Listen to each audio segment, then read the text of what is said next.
Ladies and gentlemen, welcome to Agriculture Research Center Tarahara, also known as Tarara Farm in Tarara, Eastern Nepal. Here you will find crops like rice, wheat, corn, animals and cattle like buffalo, pig, chicken and fish, and fruits like lychees, coconut and mangoes during its season.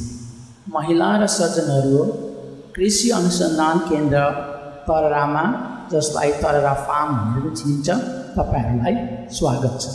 यहाँ तपाईहरुले अन्न बालीमा गहुँ, मकै, धान अनि पशुपालनमा तपाईको सुँगुर, भैँसी, माछा, कुखुराहरू साथै फलफुलमा लिची, आँप र नरिवल सिजनमा पाउन सक्नुहुन्छ। Thank you guys for watching our videos and supporting Film Photo. You all have a great day.